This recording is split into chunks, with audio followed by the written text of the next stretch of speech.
Olha aí, o Câmara Esporte Clube está na área e o assunto do programa de hoje é a arbitragem do futebol brasileiro, hein? Na sucessão de erros nos jogos pelo mundo, esquentam os debates nas mesas dos bares, mas também colocam os árbitros novamente na berlinda. E nós estamos de olho no apito, hein? Para falar sobre isso, recebemos conosco no estúdio o ex-árbitro Kleber Melo, integrante do grupo de elite do quadro nacional de arbitragem, que pendurou o apito por ter estourado a idade limite na época de 45 anos. Obrigado pela presença, Kleber.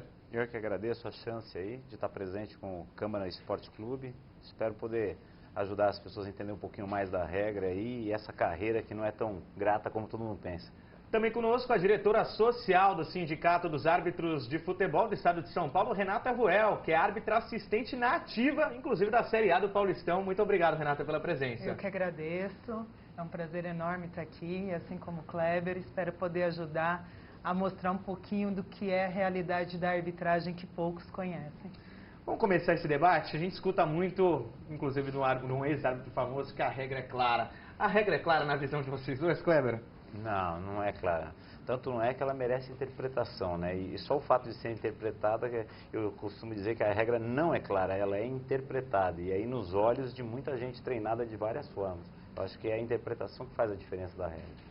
E até por esse fato da interpretação, né? Isso dá margem a muitos erros, né, Renata? Cada árbitro tem um estilo diferente. Como que vocês trabalham esse treinamento no dia a dia? Como vocês adotam essa postura? Na verdade, nós temos treinamento constante, né? Aprimoramentos, palestras, reuniões, vídeos para tentar padronizar todas as atitudes dentro do campo. Então, nós temos um caminho a ser seguido, sim.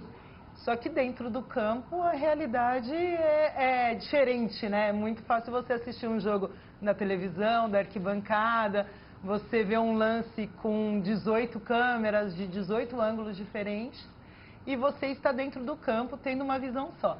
Então, a gente busca essa padronização. Porém, dentro do campo Vendo pela TV não dá para errar impedimento. Não, né? não dá. Nunca errou. Não. Ele falou, está impedido, fica mais fácil comentar. Né? Bem mais fácil. Kleber, recentemente a gente teve uma polêmica na questão da arbitragem, inclusive no último Campeonato Brasileiro, da interpretação da bola na mão, né? Que muito depois da Copa do Mundo, a CBF passou novas regras para o árbitro, deixou ainda mais confusa essa regra. Como que você assimilou, naquela época, muitos erros de arbitragem, marcando pênaltis que muitos diziam que não era, que era bola na mão, que era mão na bola. Como que você interpretou aquela análise, aquela ordem da CBF naquela época? O fato da interpretação ela é complicada ainda quando o árbitro tem a chance de colocar o critério dele, né? Quando uma partida começa, o árbitro tem um período ali de 10 a 15 minutos, que é quando ele encaixa o ajuste, que aí faz a regra ficar mais difícil de ser cumprida, que é o critério do árbitro. Começou interpretando a regra para aplicar um mão na bola, um bola na mão. E aí eu ponho o meu critério. É meu critério, a bola, se eu for defender meu rosto, eu não vou dar essa bola na mão. E se eu for defender o corpo, também não é. Se a mão está colada no corpo. Então, todo esse critério que o árbitro assume quando a partida começa, é o que começa a distanciar um pouquinho o que é a regulamentação. Mão na bola, bola na mão, onde está essa mão para poder fazer a marcação? A gente tem essa dificuldade. Você costuma bater esse papo com o jogador antes? Antes de você apitar, falar, gente, o meu critério é esse, minha postura é essa aqui. São 22, né? É difícil você não fazer uma reunião. Pelo menos com o capitão, algo do tipo. Você tenta dizer isso, olha só, olha, é normal quando você vai apitar um jogo e essa regulamentação tinha acontecido. Mão na bola vai ser pênalti, professor? É a primeira pergunta que eles faziam. E a gente tem dificuldade de falar sim ou não, porque como é que vai ser essa mão na bola? Na hora que vai estar dentro da área, você vai estar se defendendo, porque defender a genitália e defender o rosto é um critério que você tem que assumir que isso é proteção natural. Então você não marcava esse tipo de mão na bola. Então eu estou defendendo o meu rosto, a minha genitália, eu deixo essa jogada seguir. Quando vê essa regulamentação, o jogador fica até com medo de fazer esse gesto. E esconde a mão, se permitindo ser agredido pela bola, ao ponto, para não dar um pênalti, eu vou deixar a bola me machucar. Então é difícil. Renato, você é a favor dessa interpretação da regra ou você acha que se tivesse algo mais determinado, como por exemplo, tocou na mão é pênalti, não importa qual foi o movimento, é pênalti. Mas você é a favor dessa interpretação? Na verdade, assim, tudo que nos dá uma diretriz fica mais fácil, né? De você saber a forma de você julgar. Então a FIFA nos passa diretrizes, coisas para nós avaliarmos no momento ali, que é a distância do jogador para essa bola, a velocidade dessa bola, posicionamento do árbitro. Hoje em dia, na verdade, do árbitro não, desculpa, do jogador. Hoje em dia se fala muito de uma mão deliberada, que é a mão intencional, sim, e de uma ação deliberada. Então, uma ação deliberada é diferente da mão deliberada. Ele assume o risco. Ele assume o risco indo para a jogada com aqueles braços, com aquela mão erguida. Então, assim, as diretrizes nós temos. É direcionado para fazer o julgamento correto. Assim como eles passam N vídeos mostrando isso é falta, isso não é. Isso é uma ação natural, isso não é uma ação, isso é uma ação deliberada. Então, direcionamento nós temos. Eu acho que entra essa questão justamente da interpretação de cada árbitro dentro do campo, julgamento. É uma polêmica, por exemplo, a gente tinha muita reclamação em relação ao recuo ao goleiro. Desde que for definido que o recuo só com a cabeça, o goleiro pode pegar com a mão, acabou essa discussão. Então, por isso, tira essa margem do interpretativo, né, Kleber? Torna mais fácil para você conduzir o jogo. Exatamente. Quando a regra é clara e ela vem com determinação e treinamento e padronização, facilita a nossa vida, porque você não precisa ficar colocando o que eu acho desse momento da jogada. Então, ela está padronizada para o grupo. O difícil é quando você tem a jogada e aí, mesmo que seja o recuo, hoje ela tem a burla do recuo, né? Que recuar de joelho pode, recuar de peito pode, com a cintura pode. Não pode dar canela para baixo, né? Então, quando você recuar com a parte de baixo do pé, que não pode. Existe uma diferença de território onde você apita? Por exemplo, aqui vocês costumam travar mais o jogo. Um exemplo, vamos apitar um jogo no Brasil, esse aqui eu vou conduzir mais marcando aquelas faltinhas. Estamos fora, vou deixar o jogo rolar. A gente escuta muito isso na mídia, que os árbitros de fora, de Champions League, deixa a bola rolar, não marca qualquer tipo de falta. Existe uma diferença de conduta para cada território, Cleber? Ou é o perfil, o estilo de cada árbitro? Não existe não. A gente tem o futebol brasileiro, ele demanda muito mais contato físico do que o futebol europeu, do que o futebol asiático. É fato isso. É fato. O futebol brasileiro, o jogador chama muito mais o contato. Ele chama o contato. Então, chega ao ponto de você começar uma partida e você tentar entender o que o jogador quer. Ele procura a falta. Exemplo, eu apitei jogo do Kleber Gladiador. O Kleber Gladiador adorava contato físico. E chamava e provocava o contato físico. Ele queria o contato físico. E quando ele pegava a bola e no primeiro contato físico você dava falta, ele, professor, deixa eu jogar um pouco. O Emerson é muito assim, o Sheik, o Valdívia, inclusive. O Valdívia, ele recusa contato físico. Ele segura a bola e quando o jogador chega nele, ele se projeta. Ele se projeta, agora já foi falta. E se você não, mas por que você não deu? O cara tá me batendo faz tempo. Então, olha só, para interpretar a regra, você precisa saber qual é a característica do jogador. Querer ou não o contato físico. Você também pensa dessa forma? Eu vejo que assim, na verdade existe a leitura de jogo e o perfil de cada árbitro. Então, dentro de uma partida de futebol, conforme o que a partida está exigindo, você muda os seus critérios ali, você conduz conforme a partida está exigindo. Mas até dentro disso que o Kleber falou, de um jogador procurar mais contato, e no futebol brasileiro a gente tem muito, eu acho que a gente pode entrar na questão do fair play. Eu não vejo jogadores brasileiros usando fair play. Não, e na Europa, né? Exatamente, na Europa a gente vê, se um jogador cai na área, o outro vai lá e briga com ele. Por que você caiu? Pois é. E qual aqui é o fair play nisso, né? O cara faz cera, se joga no campo, o time tem que colocar a bola pra fora. Onde tá o fair play? Eu falo isso, exatamente. Aí o jogador vai devolver a bola, o time dele está perdendo num lateral, ele não devolve. Mas por quê? Aquele jogador que também caiu no chão para ganhar tempo, também não usou do fair play. Então, cadê o fair play no nosso futebol brasileiro? Onde também mudaria muita coisa. Como que funciona esse senso? Vocês estão lá no campo, a gente está na TV, a gente percebe quando o cara está fazendo cera ou não está. Eu acho que no campo é ainda mais perceptível. Muito. Como que vocês procuram assimilar isso e tentar punir, chegar junto no atleta e falar, ó, para de fazer cera que eu estou de olho. Dá para dar uma dura, típico? A gente passa, como a Renata falou, e eu vou reforçar, eu acho que, eu não sei quantas federações do Brasil treinam a exaustão os árbitros como a Federação Paulista treina. Eu sou muito orgulhoso de ter participado dos treinamentos da federação. E isso faz parte de treinamento, leitura de jogo para saber quando o jogador está querendo te engambelar, induzir ao erro, ou chamar você para poder fazer cera e esse tipo de coisa. Então, tem a recomendação imediata, se aproxime da jogada. se aproxime da jogada. O jogador começou a demonstrar cera, procurar o espaço do campo para poder fazer cera e simular alguma coisa que não seja, se aproxime da jogada. Nunca menos que 5 metros, nunca mais que 10 metros, mas esteja próximo da jogada. E o fair play é uma coisa interessante que não está na regra. O time não é obrigado a devolver a bola. Se o cara quiser sair jogando, já aconteceu alguns casos. Eu me lembro de um Palmeiras e Flamengo, o Kleber, inclusive o gladiador, não devolveu a bola. Os jogadores do Flamengo partiram todos para cima dele. Fica uma situação delicada para o árbitro, né? Porque o jogador não está na regra que ele tem que colocar a bola para a lateral. Mas a regra mudou em função desse lance. E esse lance, inclusive? Sim, porque hoje não vale mais um gol direto de um bola ao chão. Até então valia. Se o Kleber tivesse feito gol ali, gol hoje em dia não vale mais, a regra mudou. E realmente o fair play não consta na regra do jogo. E a FIFA, quando ela orienta, porque são orientações, né? Tem a regra e tem orientações. Ela fala que o fair play são dos jogadores, não é do árbitro. Então, o fair play tem que partir dos jogadores, não é do árbitro. Quer dizer, a regra não é nada clara. Para ajudar um pouco, a gente também recebeu um presente aqui dos nossos árbitros. Regras do Futebol, um livro do Sindicato dos Árbitros do Estado de São Paulo, um livro praticamente traduzido com as regras da FIFA, Kleber. Exato. Esse livro tem um trabalho aí a multimãos.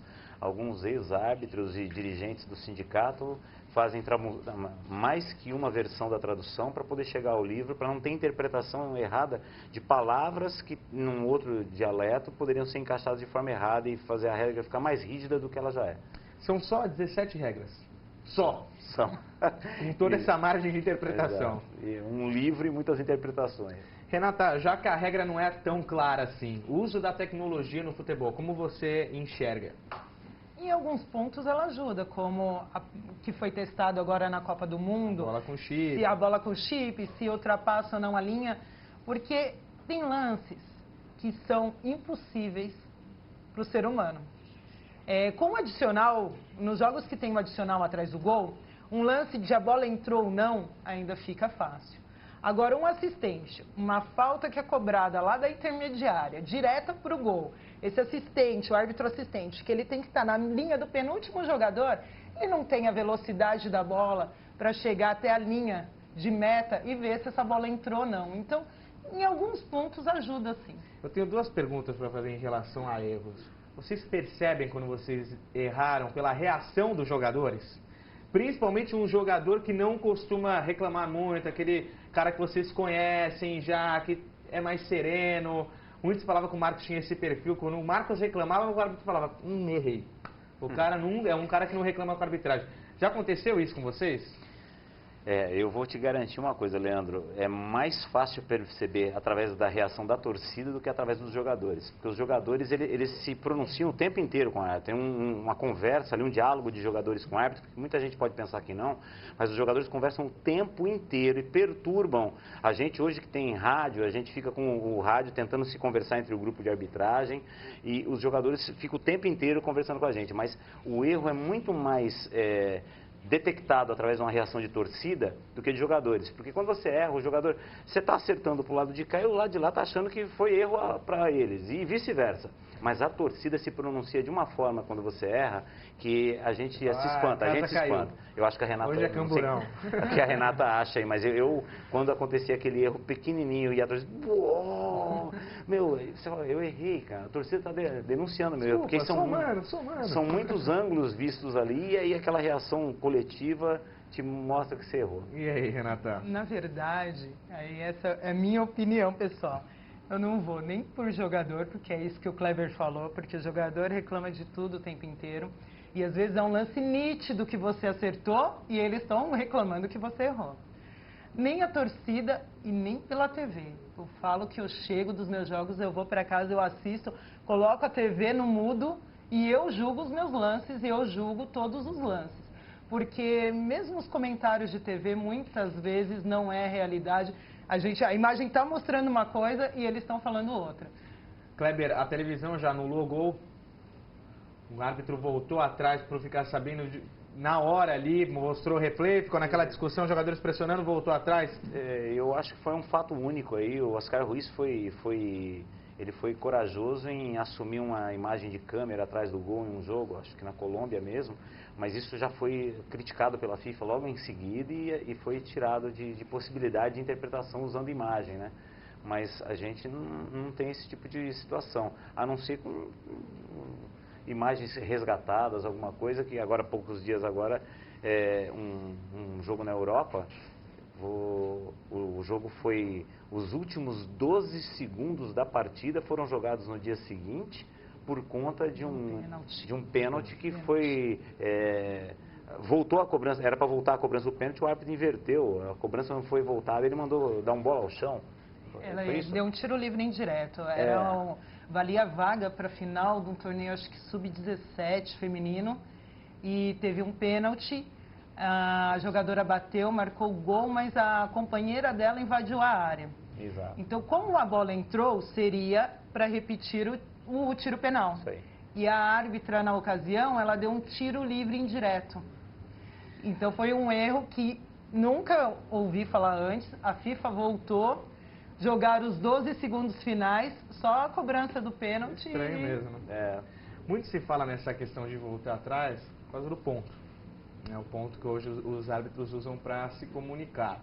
E naquela questão, naquele momento, aquela situação de briga, de discussão, todo mundo cercando o árbitro ganha um tempinho, ele está recebendo informação ali do assistente. Acontece de o assistente ouvir o repórter, porque eles ficam muito próximos do repórter, né? O repórter às vezes está atrás do gol, o assistente também. Você acha que acontece? O assistente pegou a informação do repórter e falou, ó, não foi pênalti não estava impedido não, anula. Você teve que lidar com isso alguma vez, mano? Eu fui muitas vezes quarto árbitro, na minha chegada de primeira divisão, eu tive a chance de trabalhar muitas vezes de quarto árbitro e a gente fica provocado por essa curiosidade. Porque você está ali do lado das câmeras, do lado de muita gente de TV, e quando a jogada está fervendo lá no meio do campo, o árbitro está no meio do problema, você tem aqui a chance de fazer essa pergunta. Mas em nenhum momento a gente tem a chance de fazer a jogada mudar por conta disso. Por mais provocado que você esteja, o árbitro está lá dentro da jogada, está tentando interpretar, nós estamos sempre em 4 rádios fechados, esses rádios não têm um quinto árbitro, por mais que a lenda e diz, sempre tem uma voz do além ali, a voz que vem. São 4 rádios, numa maleta fechada, o quarteto de arbitragem fecha os rádios, fecha o canal e trabalham os 4 conversando entre si. E por mais provocado que a gente esteja pela curiosidade de uma câmera ou de uma imagem de TV, eu nunca em nenhum momento eu tive a chance de passar para o árbitro e falar assim, faça porque aqui eu tive a imagem mais nítida.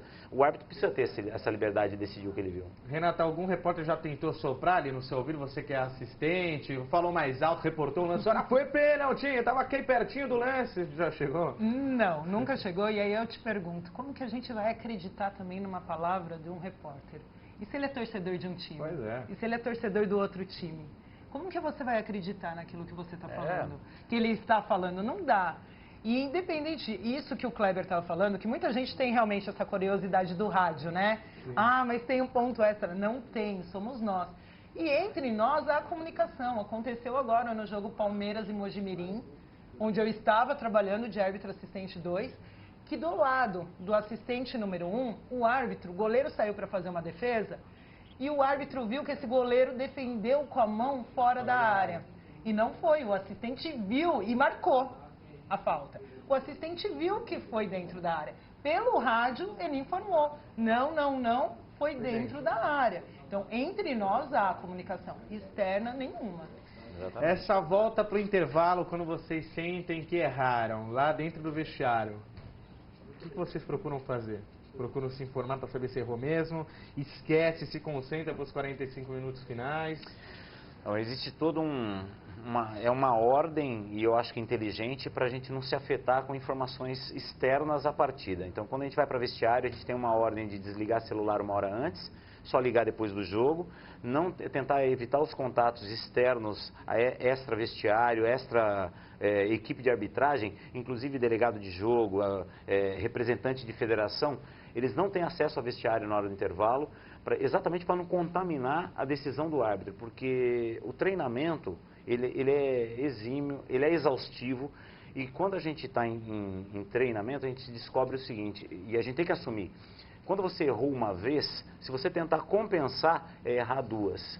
Morra com o erro, aceite ele e se esforce para acertar todas as próximas jogadas. E essa interferência externa pode te confundir. Eu tenho um pouco mais de tempo que a Renata, fiquei 16 anos no quadro, e no começo da carreira a gente chegava a ficar ansioso para ligar para casa na hora do intervalo para saber como é que eu estava no jogo. Então, assim que o Coronel Marinho assumiu a arbitragem, nós tivemos um nível de treinamento muito mais elevado, e uma das primeiras ordens dele: ninguém liga para casa durante a partida. Uma hora antes, desativem celulares e ninguém liga para ninguém.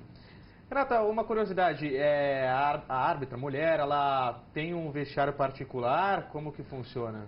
Depende do estádio. Depende do estádio. Situação, Hoje em dia os estádios já estão se adequando para ter um vestiário para a árbitra feminina. Mas dependendo do estádio ainda não tem. Então, vários curiosos, né, que muita gente pergunta. A gente se troca, os homens esperam do lado de fora, e quando eles vão se trocar, a gente espera do lado de fora. Olha, Leandro, eu posso até enriquecer aqui o comentário da Renata e valorizar, porque no começo, quando as mulheres começaram a aparecer, eu tive a chance de ser um dos primeiros árbitros, até a Ana Paula trabalhando comigo ali. Ela foi uma das primeiras a chegar na primeira divisão aí. E a Ana Paula, logo que a gente trabalhava junto, eu ficava admirado, porque quando a gente falava, vamos trocar, vamos sair, ela já estava toda preparada com uma roupa própria para aquele momento e começava a se despir na frente da gente, a gente já ficava, o que vai acontecer? Ela estava com um top, com bermuda de cotton, e aí ela mesma se virava, falando, não, quem tem que se ajeitar que sou eu, e depois ela se prepara, que cor que nós vamos? Vamos de tal cor. Ela já botava aquela cor, se fechava no box do banheiro, agora vocês se trocam. E já saía, estava todo mundo pronto. Quer dizer, está altamente preparada para aquele ambiente, sem nenhum tipo de, olha, é homem ou mulher, nós vamos fazer um jogo. E aí mais curiosidade, quando eu entrava em campo, que eu ficava falando, olha, eu vou ter que correr mais perto para proteger, porque é mulher. Nada disso, a linguagem dela com os jogadores, eu falo, caramba, ela está mais em casa do que eu. Então, elas são super profissionais. Eu tiro o chapéu, porque não é qualquer mulher que entra nesse ambiente como elas entram, não. Como é que vocês veem a questão do respeito dos jogadores brasileiros? Eles são mais deselegantes mesmo dentro de campo, não respeita tanto a arbitragem como os jogadores estrangeiros. Estrangeiros, assim, saindo da América do Sul, que, meu Deus, né? Todo mundo conhece também, os argentinos, os uruguaios são terríveis. Mas jogador europeu é mais engomadinho, digamos assim, dentro de campo?